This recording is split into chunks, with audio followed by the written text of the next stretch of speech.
Alright guys, we are loaded up, heading home. The car is on the trailer.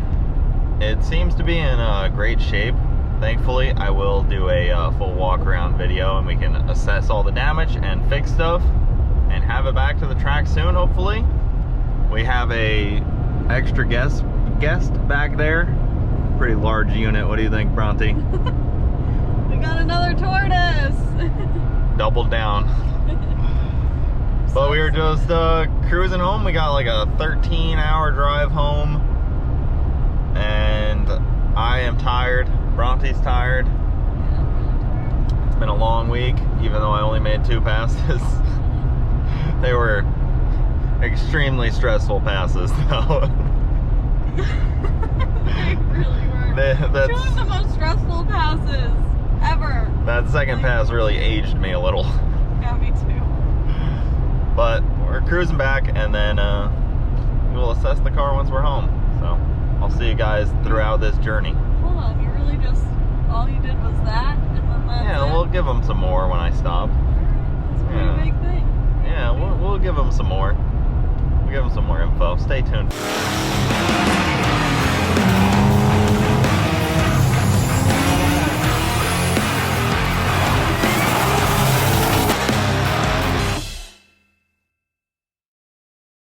So we got back late last night, like 1 or 2 a.m. Oh, we made the 13-ish, 14-ish hour drive back with our new boy Bowser. He is part of the family now. We adopted him from a really awesome family out in Texas, and we are very happy to add him to the yard, add him to the fleet in a way. Henry's over here somewhere, being a little territorial. Henry's being a little pushy on his house. So I put the other one to hopefully Henry would go into the small one and Bowser would go into the big one, because he's already pushed his way into there. It's a lot of flies, a lot of poop in there. Cleaned it out a little bit, but need to clean it out some more. Bowser's cruising around. It's been a long morning of me watching them too, trying not to have them fight or anything, because Henry's being territorial. Bowser doesn't care. He's been around other males Henry's size before, but Henry's never dealt with another tortoise. So dealing with all that, it's just part of having pets and having, you know, animals like this. They do things like that. But enough about the pets. Bowser, you gonna come help me unload the Camaro? Appreciate that. Enough about the pets. Today's video is gonna be about assessing the fire damage. Not that much. There's really not that much fire damage, but I'm gonna assess the damage, pull out the transmission and the converter, and bring it down to Jason at ATF. They have been so awesome to work with, super helpful on all this. We're gonna get the transmission lined out, cut the converter open, make sure it's good, maybe even change it up, look at the data, maybe tighten up the converter a little bit because it seems a little loose, but they're the experts. I am just gonna go with what they kind of say, and the tuner and the engine builder and all that. They're all coming together and telling me what to do. As the driver, I just floor it no matter what. Fire, no fire, whatever, I just floor it. So they kind of lay out what to do. So I'm gonna unload the Camaro, bring it inside, assess the damage, pull the trans. Hopefully we will be cooking along here soon. That's the goal. I already cleaned off the bottom of it because it had some trans fluid all over, like coated across the undercarriage. So I just sprayed some super clean underneath it, some degreaser, let it sit for a minute, and then hosed it all off. Got it all off, and then you could just kind of watch the trans fluid and grime just soak away. And it was getting pretty grimy under there. It happens. Bowser, don't come out this way. Come on. Come on. This is not what you do. You can't come over here. Come here. So he likes his head being pet too, apparently. Yeah, like that. Oh, hi, buddy. You're so heavy, I can't really move you like Henry. If you want to go out that gate, you're gonna freaking go out that gate. He's 120-ish pounds, 115 pounds. He's huge. He does what he wants. He is the weight of both Millie and Jess combined.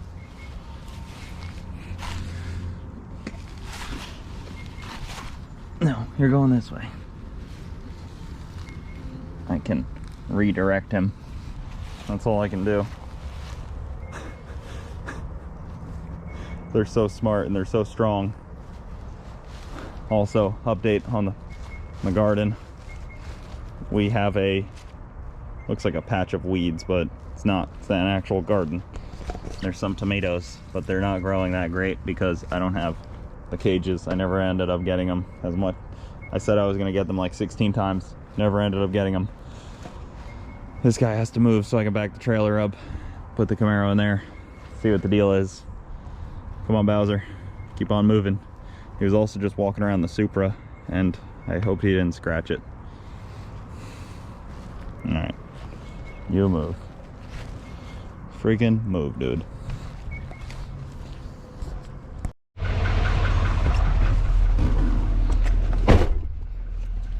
Also, my check engine light turned off that everybody was concerned about. I knew what it was. I knew the code was for a catalytic converter.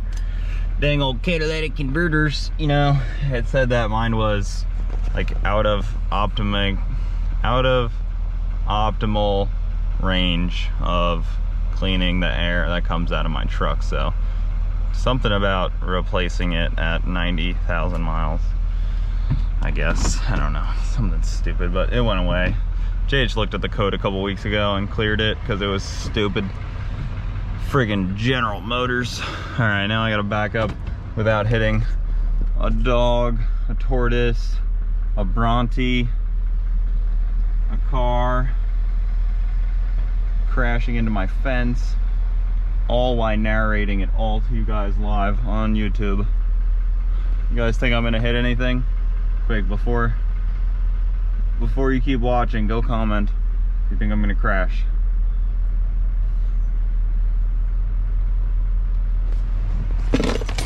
Oh, dropped Bronte's keys.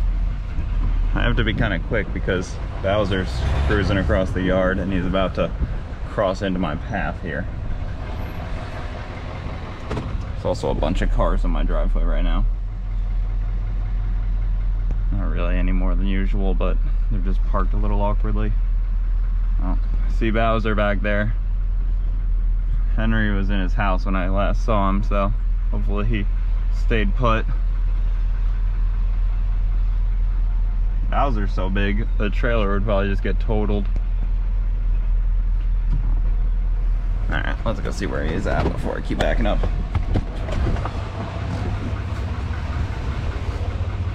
Alright, he's way back there. Got some time. You know, they move faster than you guys would think. You guys are like, ah, oh, tortoise, you know, he slowly creeps across the yard. I mean, he's pretty quick. He's going into the shop right now. Maybe he's gonna help me pull apart the car. That'd be cool. None of the other animals have ever done that, so it'd be a real win if he knows how to work on cars.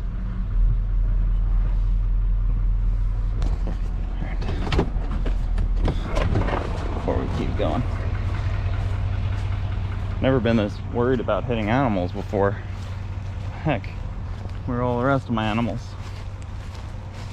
He's going in the shop.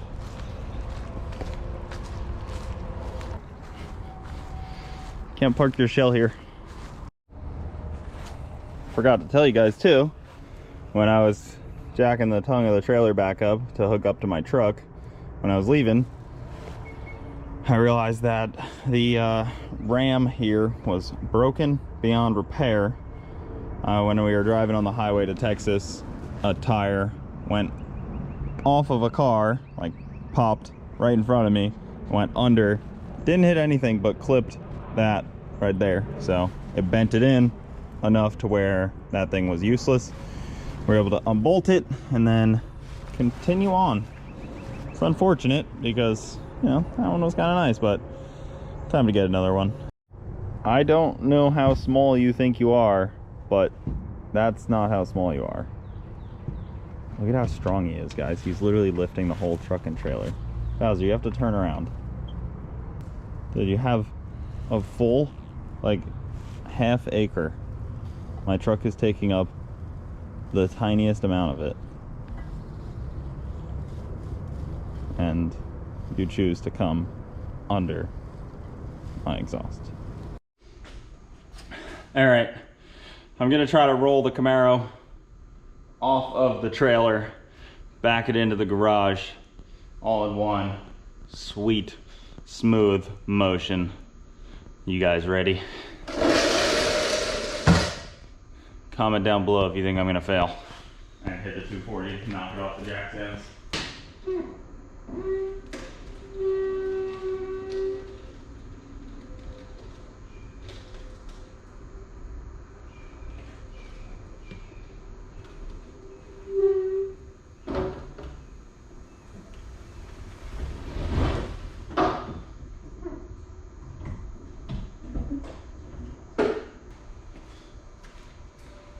I didn't have nearly enough momentum. Also, the rolling on that thing is probably some of the worst. Like, there's just so much rolling resistance in the Camaro. There's probably a tenth to be had if I just put some new bearings in the front. Some new wheel bearings, new wheel hubs, whatever you want to call it. Damn it, now it's uphill. You guys think it's considered animal abuse if I tie a rope around a tortoise and have him pull a car? Serious question. Figured I would tell you guys before I forgot that a lot of you guys were thinking I filled up the transmission more than it was when I left. I did not. I thought about filling it up. I checked it a bunch of times. The way that it acted on the first pass, I thought it was low. It turned out it wasn't. I was saying I was probably gonna overfill it. I did not fill up the transmission any more than it was the past 5 passes before that. So that didn't happen. There was no extra trans fluid put in the car in like 5 passes. So just to clear that up, because I saw a few questions and comments thinking it overflowed because my overfilling. Incorrect. It may have been filled up too much to begin with, but no more than it was filled up the past couple passes. I saw a lot of people were asking about the residue, and I had a lot of messages like, oh, what does it do to your car after you pull it? Realistically, absolutely nothing. There is no visible residue whatsoever. I've been too curious about what it looks like underneath. Got my trusty headlamp on. Got the creeper out, and we're gonna go under there for the first time. See what we're looking at. So, the fire was definitely all under. Yeah, right. All that is burnt up. So, things that need to be replaced. These 2 fuel lines, the feed and the return. The transmission line, the flex fuel sensor and wiring are in pretty good looking shape still. Oh, that connector's cooked, but the wires look good. All the wiring for the transmission is looking pretty shot out, which is okay. We're pulling the transmission out right now anyways. Definitely need 2 new transmission lines. Yeah, you can hear how crusty they are. Definitely need 2 new fuel lines that go all the way to the back, because those are pretty bad. Thankfully, this side that the car had the fire on really doesn't have all that much besides just 2 fuel lines. But yeah, obviously the fuel lines could have been very bad if that had let go. That's your jack stand. Once over. There's a bunch of stuff I gotta do. Probably like a day of work, really, if I can have everything here. Probably just go order these fuel lines right now so that I have those. Call up my boys over at Motion Raceworks, get some more transmission line, get some fuel line. This is the trans fluid that came out. This, and then a little bit more in that. So This is about eight or 9 quarts. So it wasn't overfilled or anything, but like you can see the trans fluid is very, very liquidy. It should definitely be thicker than that. Look at that. It's also not that same blue color at all that I put in it. So trans got really hot. It's a couple different reasons why, but we're going to discuss that once we get to ATF down in South Florida, because I'm going to pull this transmission out, put it in the truck, and head right down to ATF tomorrow morning. Well, the transmission's out. That was fun. Really tight squeeze down there to do this on your back. Kind of sucks, but it's out. No big deal. Load it up in the truck, bring it down to ATF tomorrow morning. We will go through it, freshen up the converter, freshen up the trans. It's gonna be good. So it's kind of good to have this gone through anyways after this amount of time running it. A lot of people pull their transmissions apart pretty regularly, so it'll be a nice peace of mind to know that this is freshly gone through. It looks like it'll need a new dump valve, or at least the harness. It might just be okay with a new plug. I'm sure they have a way to test these. So we'll test that, go through the rest of the trans, and should be good to go. So this will be the first time you guys have ever actually seen some of these cool parts under here, but that right there is the ATF adapter plate. So it's an adapter flex plate, and it allows us to mate converter for a power glide to the 2JZ, along with mounting the power glide into the 2JZ. So it kind of does both. So their plate that is also the mid plate, and then it also has this really cool billet converter mounting flex plate that's extra thick, just to add the spacing that's needed. And then it's also got the teeth on there for the starter. Really cool piece. This thing's been awesome so far. All right, well, transmission lines are out. It's just these two. They are just a little crispy here at the end. So those are gonna be new. Then the 2 fuel lines that run front to back on the car, the feed and the return. Well, there's kind of 3 here, but these 3 are out. So get new ones of these. This is where it's all crispy. And then also in the back, so the fire must have like went underneath it and then was going kind of quickly. So it went up around the diff area where this line was, where this line right here was. So this line was like at the diff area, and then this line and this line were both at the flex fuel sensor. So they got a little crispy. And then this one, you know, goes up and returns into the fuel cell area. So those were all kind of crispy. So basically just have to make 5 new lines and we're good to go there. All right, just turned off all the lights, so you can't really see me well, but trans is loaded up, converter's loaded up. I'm heading down to ATF first thing tomorrow morning, have those guys look through everything, make sure that we're putting in a fresh unit back into the car, because if it comes out, it's getting refreshed, that's for sure.